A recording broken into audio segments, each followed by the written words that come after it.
Hola chicos, bienvenidos a una nueva clase de este espacio. Hoy nos vamos a encontrar para ver otro de los temas de nuestro programa y vamos a empezar con una frase de nuestra queridísima Thalía, que ya todos conocemos esta frase, que es: si no me acuerdo, no pasó. Para que no nos pase como a Thalía, el día de hoy vamos a revisar la memoria. Vamos a revisar su concepto, su clasificación, cómo funciona, ¿sí? Me gustaría que en este momento frenen un poquito el video y se fijen en estas dos frases que hemos puesto, ¿sí? Y lean un poco qué les sugiere respecto de la memoria, porque probablemente algunos de los conceptos que a ustedes les vayan surgiendo los vayamos retomando a lo largo de esta clase, ¿sí? Un poco también para que ustedes chequen si lo que pensaron lo vamos mencionando o tiene algo que ver con lo que vamos diciendo a lo largo de esta clase. Entonces, lo que vamos a ver son estructura y procesos de la memoria tomando en cuenta un modelo multicomponente, ¿sí? Ya que el modelo que nosotros tomamos está conformado por diversos sistemas de memoria, como son la sensorial, la memoria a corto plazo, a largo plazo y las clasificaciones dentro de estos sistemas. También vamos a ver la memoria de trabajo, que es un tipo de memoria muy especial, y vamos a ver cuáles son sus funciones y sus subsistemas. Y por otro lado, cuáles son estos sistemas que mencionamos recién de la memoria a largo plazo. Y por otro lado, vamos a hacer un ejercicio parecido al que hicimos en atención y ustedes me van a comentar qué piensan que tiene que ver el proceso de la memoria dentro del proceso de toma de decisión. ¿Sí? Entonces, para charlar un poquito o para tratar de definir un poquito este concepto de la memoria, Sierra Sanjurjo dice que la memoria implica esta capacidad de adquirir, de retener y evocar una información ambiental sobre la base de una dimensión temporal. Es decir, que la memoria tiene que ver con guardar, ¿sí? Con codificar de alguna manera, guardar y tratar de traer de vuelta una información basada sobre un código temporal. ¿De acuerdo? Pero es como que esta definición de la memoria queda un poco incompleta porque en realidad la memoria va más allá de este simple proceso de adquirir información y almacenarla. ¿Por qué? Porque la memoria también tiene que ver con nuestra identidad como personas. Nosotros somos lo que somos por nuestro pasado, por nuestro presente y por lo que nosotros proyectamos a futuro, ¿sí? Entonces es lo que nos conecta con nuestro pasado, con lo que nosotros hicimos, con toda nuestra historia, tanto familiar como nuestra historia individual en lo que llevamos de vida, y también nos conecta con el futuro, porque lo que somos nos permite generar proyectos y tenerlos presentes y trabajar para poder lograr esos proyectos que nosotros nos hemos planteado en algún momento. Y también es importante tener en cuenta que además de otros procesos importantes que subyacen para que la memoria funcione de manera adecuada, uno de los grandes factores es la emoción. Sin la emoción no tenemos recuerdo. ¿Por qué puede ser esto? Porque nosotros, eh, piensen en cuando ustedes tratan de recordar algo, ¿qué les viene más rápido a la mente? Algo que está ligado a una emoción, a algún evento que los puso tristes, algún evento que los puso contentos, o lo que dijo la profe la semana pasada en el video. Si me dijeron lo del video de la semana pasada, no les voy a creer. Lo más probable es que recuerden con mucha mayor facilidad las cosas ligadas a la emoción, a la tristeza, a la alegría, a la risa, al amor, ¿sí? Esos recuerdos vienen mucho más fácilmente y quedan mucho más grabados en la memoria que otro tipo de información.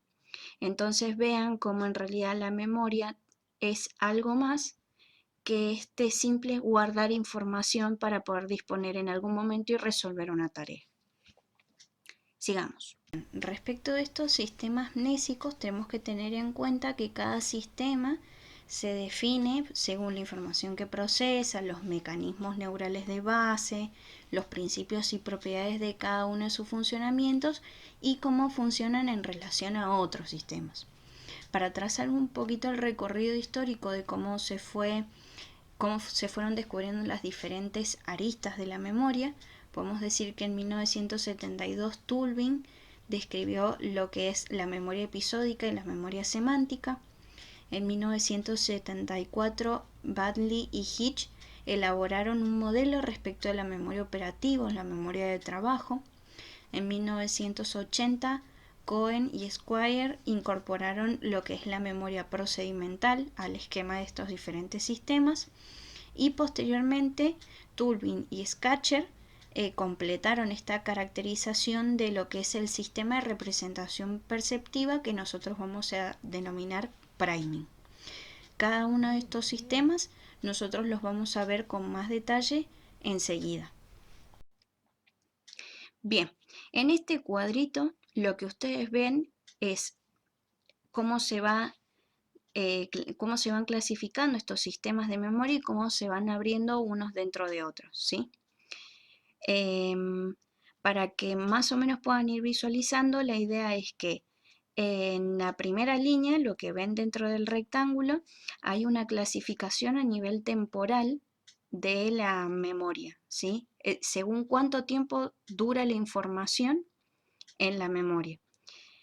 Más abajo, el siguiente nivel, lo que van a ver es qué sistemas se encuentran dentro de la memoria a largo plazo, y por último, en el tercer nivel van a ver qué tipos de memoria se asocian a los sistemas que están en el nivel superior, ¿sí? Entonces vamos a empezar por describir lo que es la memoria inmediata perceptiva, la memoria a corto plazo y luego la memoria a largo plazo. Para que ustedes tengan una idea, este modelo multicomponente del que hablábamos al principio describe esto, ¿sí? Que la memoria puede dividirse en un sistema más inmediato, más perceptivo, un sistema a corto plazo y un sistema a largo plazo. Fantástico, pero ¿cuánto tiempo conlleva cada tipo de memoria?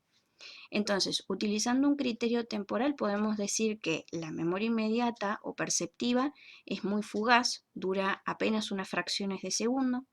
La memoria a corto plazo, entonces, se extiende desde algunos minutos hasta algunas horas. Y la memoria a largo plazo es desde las 24 horas en adelante. ¿Qué es importante tener en cuenta acá? Que estos sistemas no son independientes entre sí, sino que están comunicados constantemente y en constante movimiento de información en uno sobre otro. ¿Por qué les planteo esto? Porque cuando una información ingresa al sistema, para poder pasar de esa primera impresión a la memoria a largo plazo, hay toda una serie de procesos, ¿sí?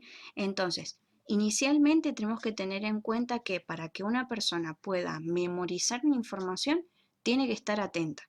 Si esa persona no está atenta, obviamente no va a ser capaz de percibir determinado estímulo para luego poder ser procesado y que luego ingrese en la memoria. ¿De acuerdo? Entonces es necesario que la persona esté atenta. Si la persona está atenta, recibe información durante los primeros segundos, ¿sí? Por medio de los sentidos, o sea, ahí empieza a actuar la memoria perceptiva, y rápidamente esta información comienza a dotarse de significado, es decir, comienza a codificarse de determinada manera. Muy brevemente, porque como les dije, la memoria inmediata o perceptiva son unas fracciones de segundo. En la medida en que esta información se empieza a ligar con hechos pasados, con información previa que la persona ya tiene, se sostiene esta información, este estímulo captado en la memoria de trabajo, ¿sí? En la memoria a corto plazo, para terminar este proceso de codificación, y luego de terminado este proceso va a almacenarse a la memoria a largo plazo.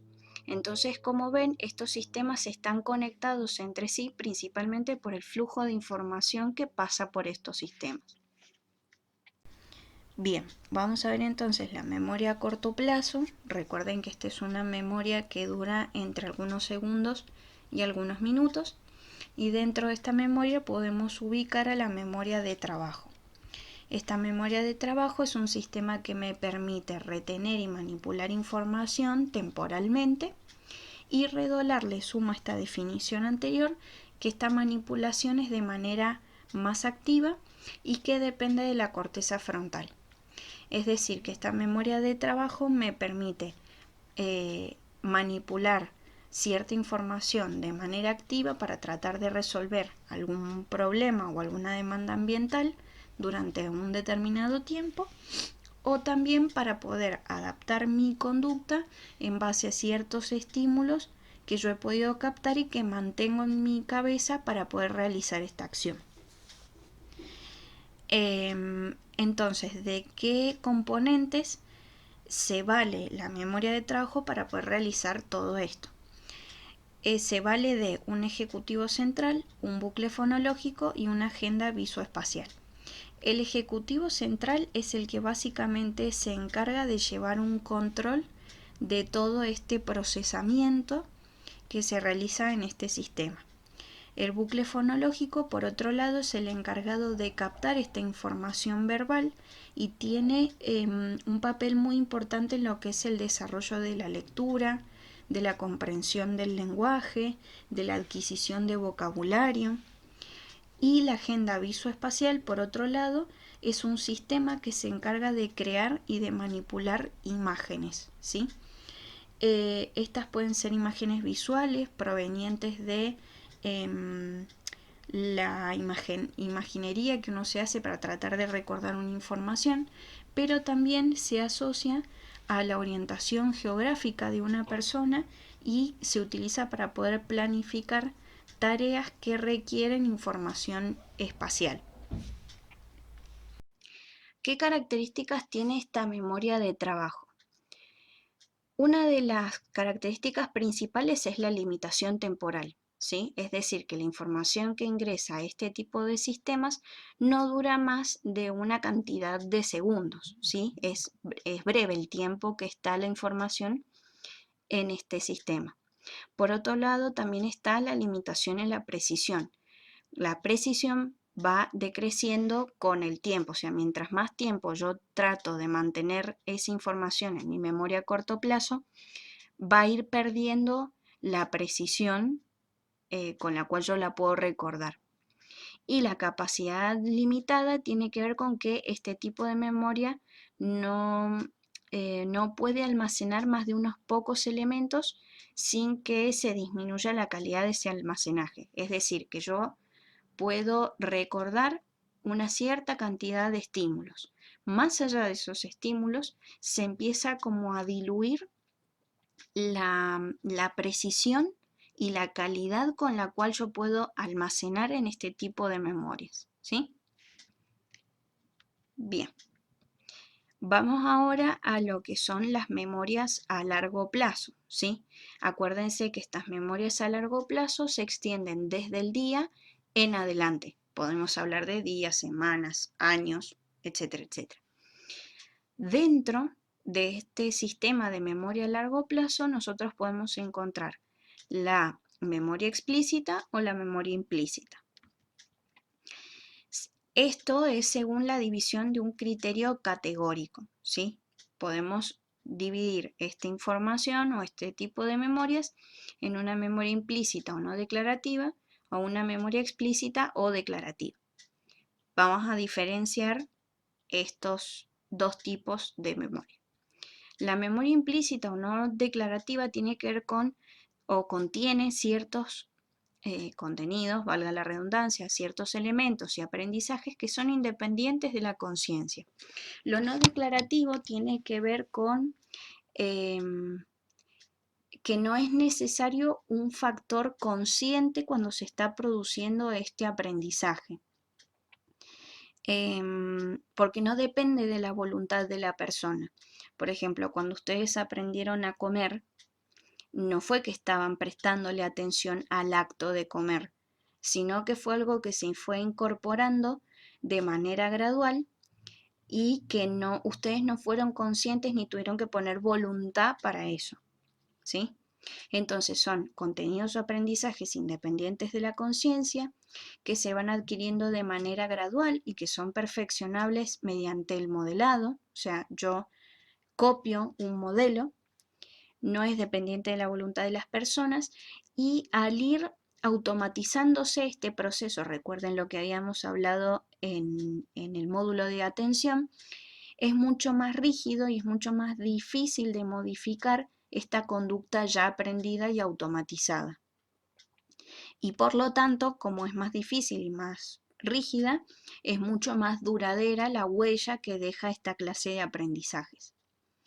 Por otro lado, en la memoria explícita o la declarativa, donde sí ya necesitamos un componente de conciencia o de voluntad para adquirir esta información, son contenidos y aprendizajes conscientes que dependen de la voluntad del sujeto, tanto para adquirirlos como para evocarlos, como para recordar esa información. Por ende, estos contenidos son mucho más flexibles en ese sentido para poder ser modificados, pero también son mucho más susceptibles cuando se produce algún daño. Es decir, que haya una afectación tanto en la capacidad de adquirirlos como en la capacidad para evocarlos. Entonces, por ejemplo, ya lo vamos a ver con mayor detalle, pero en la memoria implícita podemos nombrar, por ejemplo, andar en bicicleta. Si bien hay una cierta cuota de voluntad, ¿sí? Mediante la práctica y mediante la observación de un modelo y mediante la práctica y de manera gradual, el mecanismo mediante el cual nosotros andamos en bicicleta se va quedando grabado, ¿sí? Y no necesitamos de una manera consciente evocar cómo yo voy a andar en bicicleta, es decir, derecha, izquierda, sino que simplemente yo me subo en la bicicleta y empiezo a pedalear, ¿sí? Esto sería un ejemplo de la memoria implícita. Y un ejemplo de la memoria explícita es que ustedes sean capaces, por ejemplo, de recordar alguna fecha importante, como algún cumpleaños de ustedes, algún evento familiar, algo que les pasó en la facultad. Todo esto implica un nivel de conciencia y un nivel de voluntad por parte de ustedes por recordar esa información para poder contarla. Bien, vamos a tomar la parte de los aprendizajes y la memoria implícita, ¿sí? Dentro de este tipo, de este gran grupo de la memoria, encontramos 4 tipos de procesos o 4 tipos de aprendizajes que son el procedimental, el priming, el condicionamiento y la habituación y sensibilización. Debajo de cada uno de estos elementos van a ver que tenemos diferentes figuritas. Cada una de estas figuritas lo que pone de manifiesto es qué zonas cerebrales se activan cuando se activan esta clase de aprendizajes o esta clase de memorias. Bien, hablemos de aprendizaje no asociativo y memoria implícita. Entonces, vamos a tomar primero los procesos de habituación y de sensibilización. El proceso de habituación tiene que ver con una reducción respecto de la intensidad o la magnitud de la respuesta ante ciertos estímulos que se repiten de manera frecuente en un tiempo corto, en un lapso corto. Entonces, este tipo de aprendizajes actúa sobre los estímulos y sobre las conductas específicas provocadas por este estímulo específico. Y este tipo de reducción de la magnitud puede prolongarse a lo largo del tiempo. Yo acá les puse uno de los ejemplos, por ejemplo, que suene una alarma de una casa mientras tratamos de estudiar. En la medida en que se va repitiendo y va aumentando o se va extendiendo en el tiempo el sonido de esta alarma, nosotros somos capaces de dejar de prestarle atención a ese sonido de la alarma, habituarse a ese sonido para volver a prestar atención y continuar con la tarea previa que era estudiar, ¿sí? Arriba en las imágenes yo le puse otro ejemplo. A mí, por ejemplo, no me gustan las películas de terror, me dan un poco de miedo, claramente, pero si yo me someto de forma repetitiva a este estímulo que a mí me da miedo, a la larga voy a poder habituarme a la aparición de este estímulo y en algún punto lograr disminuir la sensación de temor que a mí me causa, ¿sí? Por otro lado, entonces tenemos la sensibilización. La sensibilización tiene que ver con, digamos, que provoca que la respuesta frente a un estímulo que causa miedo o impresión sea más intensa porque uno previamente ha sido expuesto a un estímulo que lo ha como exaltado. En este sentido, la sensibilización es mucho más específica y más generalizada porque una vez que uno presenta este primer estímulo que lo exaltó, esta exaltación frente a un estímulo que sorprende se puede repetir frente a todos los estímulos que sorprenden, ¿sí? No es específicamente que se relaciona con este primer estímulo. Y otra diferencia respecto de la habituación es que esto se da frente a la aparición única de un estímulo, tras la aparición única de un estímulo, y se limita a un breve periodo de tiempo. Yo el ejemplo que les puse es, por ejemplo, cuando ustedes van caminando por una calle oscura, que de por sí uno puede estar un poco quizás tendiente a sobresaltarse, escuchan un ruido que no saben de dónde viene, entonces se asustan hasta que descubren que el ruido lo ha producido un gato. Siguen caminando, ya de por sí un poco sobresaltados por este primer estímulo, y de repente escuchan que los llaman. Evidentemente ese sonido, que también resulta inesperado y sorpresivo, ustedes los va a sobresaltar, y como ya venían asustados, quizá se sobresalten aún más. Entonces, ¿qué características tienen ambos procesos? Que se producen por la mera exposición a los estímulos y se encargan de modificar la intensidad de la respuesta, ¿sí? En ambos casos, uno lo disminuye y el otro lo acentúa. Y puntualmente tienen en común que son respuestas adaptativas, ¿sí? Tanto la habituación como la sensibilización son conductas adaptativas frente a los estímulos tanto sorpresivos como repetitivos del medio, ¿sí? Nos ayudan un poco a balancear la energía y a cómo uno reacciona, tanto para protegernos, ¿sí? Como para dejar pasar, digamos, un estímulo, para no estar sobresaltado. Bien, vamos con el priming. El priming es un aprendizaje que se encarga de facilitar y agilizar el procesamiento de un estímulo al identificar similitudes con estímulos que ya han sido presentados anteriormente. Entonces, con esos estímulos previos, lo que hace el priming es crear una réplica de esa información y que queda almacenada en nuestro sistema de memoria, y nuevos estímulos se comparan con esta información ya procesada y almacenada. El priming nos permite mejorar el rendimiento de una tarea, tanto en velocidad como en precisión, como en ambas características, ya que uno procesa mucho más rápido de manera más precisa.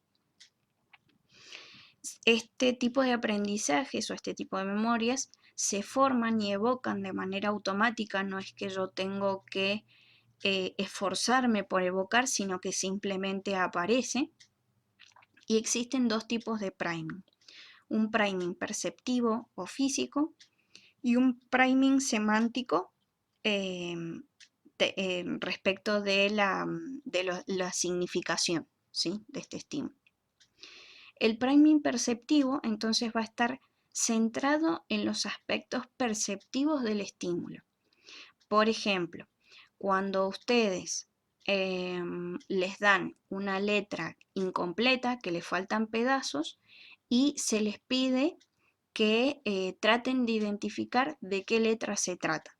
Ustedes ya han sido sometidos a la exposición de la letra completa. Entonces la idea es que frente a esta percepción inicial de esta letra completa, puedan acceder a esa memoria y reconocer esta letra incompleta, esta letra que le faltan pedacitos. Y el priming semántico tiene que ver con el significado de los estímulos presentados. ¿Sí? Hay un procesamiento semántico del concepto, ya no perceptivo, sino de significación. Por ejemplo, si yo estoy buscando una cruz verde, por ejemplo, porque me siento mal, sé que esa cruz verde significa farmacia. Yo ya he estado expuesta a ese símbolo en otro momento, ¿sí? Y sé que socialmente ese símbolo se asocia a la farmacia. Entonces, es como que uno hace una síntesis buscando ese símbolo a partir de su significación. No sé si se entiende, coméntenme después en el foro si se entiende este ejemplo. Tanto el priming perceptivo como el priming semántico involucra diferentes zonas del cerebro dependiendo del material que esté presentándose en ese momento. Lo que sí se conoce es que diferentes zonas se involucran en diferentes tipos de priming. O sea, las zonas que están involucradas en el priming perceptivo no son las mismas que las del priming semántico. Bien, otro tipo de memoria, otro tipo de aprendizaje que podemos encontrar dentro de la memoria implícita son los condicionamientos clásico y operante. El condicionamiento clásico busca la asociación de dos estímulos. Asocia un estímulo neutro con un estímulo incondicionado, que este estímulo incondicionado por sí solo es capaz de generar una respuesta incondicionada. El objetivo es que a partir de la asociación repetida entre estos dos tipos de estímulo se llegue al punto tal que el estímulo neutro sea capaz de evocar por sí solo la respuesta incondicionada. Entonces, en ese momento, el estímulo neutro se transforma en un estímulo condicionado y la respuesta incondicionada en una respuesta condicionada. Para buscar un ejemplo más concreto de este condicionamiento clásico, busquen la investigación del perro de Pavlov, ¿sí? La prueba del perro de Pavlov, donde se lleva a cabo este aprendizaje por condicionamiento clásico. En este tipo de aprendizaje se encuentra implicado el hipocampo, que es el encargado de traer la huella del sonido, ¿sí? En la cual se basa esta investigación. Obviamente porque es la que es el encargado de almacenar esta clase de recuerdos, ¿sí? O ayuda al almacenamiento de esta clase de recuerdos. Por otro lado, tenemos el condicionamiento operante, donde la asociación en este caso es entre una conducta y las consecuencias de esta conducta. Entonces, en este caso, se utiliza un reforzador que puede incentivar o disminuir una conducta determinada a partir de su uso. En este caso, la principal participación la tiene el cuerpo estriado y la corteza prefrontal. Para poder buscar un ejemplo de condicionamiento operante, yo les sugiero que busquen el experimento de las palomas de Skinner, ¿sí? Donde se aplica esta clase de condicionamiento. En el caso de la memoria procedimental, ¿sí? La memoria procedimental tiene que ver con la adquisición de ciertas destrezas o repertorios conductuales o ciertos procedimientos que se caracterizan por un alto componente motor. ¿Qué quiere decir esto? Que la memoria procedimental tiene que ver con cómo se hacen las cosas, ¿sí? Que mediante qué proceso nosotros hacemos las cosas.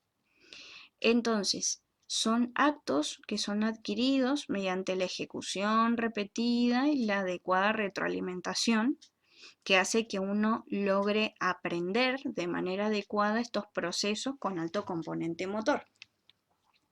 Por ende, esto implica que el aprendizaje es lento y es gradual y está regido por lo que nosotros llamamos la ley de práctica.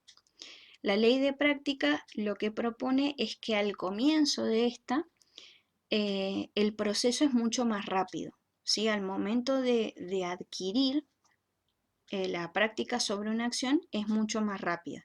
Ahora, cuando entramos en la fase de perfeccionamiento de la acción, este aprendizaje se vuelve mucho más lento, este proceso es mucho más lento, porque empezamos a modificar sobre un aprendizaje previo. Y ya vimos que en esta clase de memorias, como no interviene tanto el nivel de conciencia ni tampoco la voluntad, una vez que ya queda un esquema de este proceso de acción, modificarlo es un poco más complejo. Entonces, por eso el perfeccionamiento de un acto motor cuesta tanto. Las estructuras principales que actúan en esta memoria procedimental son la corteza prefrontal, el cuerpo estriado y el cerebelo. Nuevamente, recuerden que si no se acuerdan para qué sirven estas estructuras, repasen el contenido de Neurociencias 2. Bien, y ahora vamos a saltar a la memoria explícita o la memoria declarativa. Bien, recuerden que debajo de cada uno de los tipos de memoria explícita vamos a encontrar la imagen de qué zona cerebral se activa cuando está activo esta clase de aprendizaje o de memoria. Para repasar un poco de lo que es neuroanatomía de la memoria explícita, podemos mencionar las diferentes partes o las diferentes zonas cerebrales que están involucradas en general en este tipo de memoria. Uno de ellos es el hipocampo y la zona perihipocampal, que está conformada por las cortezas entorrinal, perirrinal y parahipocampal, que en conjunto conforman el polo temporal medial. Por otro lado, también está la corteza cerebral posterior, que va a estar involucrada en el procesamiento perceptivo, el almacenamiento de recuerdos provenientes de los sentidos, y el material semántico y las ubicaciones espaciales de los objetos y las personas. La corteza cerebral anterior va a estar involucrada en el procesamiento y representación de las acciones motoras, la discriminación y organización temporal de los recuerdos. Recuerden que todo esto implica al frontal. Y la corteza temporal medial, que va a estar involucrada en el almacenamiento a largo plazo. Bien, vamos a los tipos de memoria entonces. La primera que vamos a ver es la memoria episódica, que Lavos la define como experiencias personales que están enmarcadas temporoespacialmente. Por otro lado, para Sierra Sanjurjo, tiene que ver con un tipo de memoria que nos permite almacenar y recordar de manera consciente ciertos sucesos vitales asociados a un cuándo y a un dónde. Este tipo de memoria es bastante vulnerable a la interferencia y al olvido, ¿sí? Quiere decir que como decíamos antes, es más influenciable, es más susceptible al daño, no es una información que sea rígida y difícil de modificar, sino que depende de muchos factores. Esta información de la memoria episódica puede convertirse en un contenido semántico en la medida en que se va diluyendo este concepto del contexto del cuándo y el dónde se adquiere esta información. Tiene una activación selectiva del hipocampo en recuerdos personales, ¿sí? Principalmente, no así en los públicos, en referencia a que un recuerdo más personal, más individual de algo que tiene que ver con mi historia, me va a ser mucho más fácil de recordar que un recuerdo de un tinte más público, algo que haya sido a nivel social. Me va a costar mucho más recordarlo. Este tipo de memoria es dependiente del contexto, como ya lo dijimos, está muy influenciada por el estado emocional. Recuerden el principio de la clase que yo les comenté que me es mucho más fácil recordar una información asociada a cierto estado emocional o un determinado estado emocional que una información que a mí no me llama la atención, no es de mi interés o no me mueve emocionalmente, ¿sí? Para que tengan un ejemplo de la memoria episódica, les cuento que yo este año estuve en España y es obviamente una experiencia que yo no voy a olvidar, principalmente en su tiempo, porque me tocó pasar la cuarentena del COVID allá, eh, y en un contexto de una práctica hospitalaria que yo fui a hacer allá, ¿sí? Y obviamente este recuerdo está muy enlazado a el esfuerzo que uno hizo para lograr concretar ese proyecto, todo el tiempo que tomó proyectar todo esto, etcétera, etcétera, ¿sí? Entonces, recuerden que la memoria episódica tiene que ver con experiencias personales asociadas a un contexto temporoespacial. Bien, vamos ahora con la memoria semántica. La memoria semántica tiene que ver con conocimientos generales que una persona tiene respecto del mundo y que engloba hechos, conceptos y vocabulario. La diferencia que tiene con la memoria episódica es que no tiene un contexto específico de adquisición en términos de que no hay claves de tiempo y espacio para esta adquisición, sino que es como más descontextualizado. Es un conocimiento que es compartido con otros, que se organiza de manera conceptual y no temporal, que tiene fácil acceso y su aprendizaje es de manera gradual.